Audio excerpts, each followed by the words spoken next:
మీనాక్షి వెంకటేష్ని ఒప్పించి ఆపరేషన్కు తీసుకెళ్లే ప్రయత్నం చేయగా అనుమానంతో ఐశ్వర్య రాజేష్ తాను కూడా వెంకటేష్ వెంటే ఉంటానని చెప్పడంతో ఇది ఎలా పాసిబుల్ అవుతుందని ప్రేక్షకులు ఆలోచించేలోపే ఒక ఫ్యామిలీ ప్యాకేజ్తో కలిసి వీరంతా ఆపరేషన్కి బయలుదేరుతారు. సాఫీగా సాగిపోతుందన్న ఆపరేషన్లో మొదలైన రిస్కులు ప్రేక్షకులకు నవ్వు తెప్పిస్తాయి. ఇక సరదాగా ఫస్ట్ హాఫ్ ముగించి సెకండ్ హాఫ్ యాక్షన్ మీద దృష్టి పెట్టాడు డైరెక్టర్.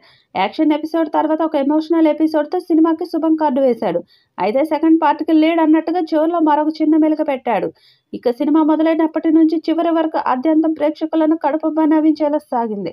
ఎక్కడా ప్రేక్షకులు బోర్ ఫీల్ అవ్వనివ్వకుండా ఒక పక్క క్రైమ్ ఎలిమెంట్తో పాటు కామెడీ, ఎమోషన్స్ మిక్స్ చేసి ప్రేక్షకులను ఎంగేజ్ చేసే ప్రయత్నం చేసిన అనిల్ రావిపూడి దాదాపు సక్సెస్ అయ్యాడు.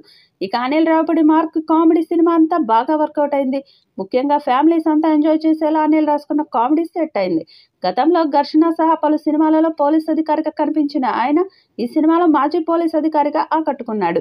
ఇక ఆయన తర్వాత ఐశ్వర్య రాజేష్కు మంచి పాత్ర దొరికింది. నటన విషయంలో ఏమాత్రం తగ్గేది లేదన్నట్టుగా వెంకటేష్తో పోటీ పడి నటించింది. ఇక మీనాక్షి చౌదరి కూడా ఐశ్వర్యతో పోటీ పడి నటించింది అనడంలో సందేహం లేదు.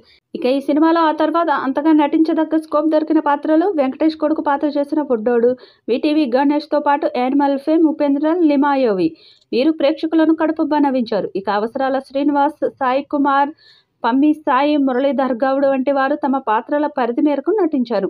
టెక్నికల్ టీం విషయానికి వస్తే సినిమాకి ప్రధానమైన బలం సంగీతం. సినిమాని ప్రేక్షకుల్లోకి తీసుకువెళ్లడానికి సంగీతం ప్రధానమైన పాత్ర పోషించింది. సినిమాలో పాటలతో పాటు బ్యాక్గ్రౌండ్ స్కోర్ విషయంలో కూడా బీమ్స్ మరో హిట్ కొట్టేశాడు. ఇక డైలాగ్స్ విషయంలో ఎంత కేర్ తీసుకున్నారంటే ఖచ్చితంగా చాలా డైలాగ్స్తో ఈజీగా కనెక్ట్ అవుతారు. ఇక సినిమాటోగ్రఫీ సినిమాకి తగ్గట్టుగా ప్లెజెంట్ ఫీల్ తీసుకొచ్చింది. ముఖ్యంగా సినిమాకి లొకేషన్స్ మంచి అందాన్ని తీసుకొచ్చాయి అనడంలో ఎలాంటి సందేహమూ లేదు. మొత్తానికి పార్ట్ 1తో హిట్ కొట్టేశారు. ఇప్పుడు పార్ట్ 2 మీద దృష్టి పెడతారని సమాచారం. త్వరలోనే సంక్రాంతికి వస్తున్న 2 పనులు స్టార్ట్ అవుతాయని తెలుస్తుంది. మరి దీనిపై అధికారిక ప్రకటన రావాల్సి ఉంది. ఒకవేళ ఈ సినిమాకు సీక్వెల్ వస్తే వెంకటేష్కి మరొక బ్లాక్ బస్టర్ ఖాయం. ఈ వీడియోపై మీ అభిప్రాయాన్ని కామెంట్ బాక్స్లో తెలియచేయండి. ఈ వీడియో మీకు నచ్చితే లైక్ చేయండి, షేర్ చేయండి, కామెంట్ చేయండి. మరిన్ని అప్డేట్స్ కోసం మన ఛానల్ని సబ్స్క్రైబ్ చేసుకోండి. అలాగే పక్కనే ఉన్న గంట సింబల్ని గట్టిగా కొట్టండి.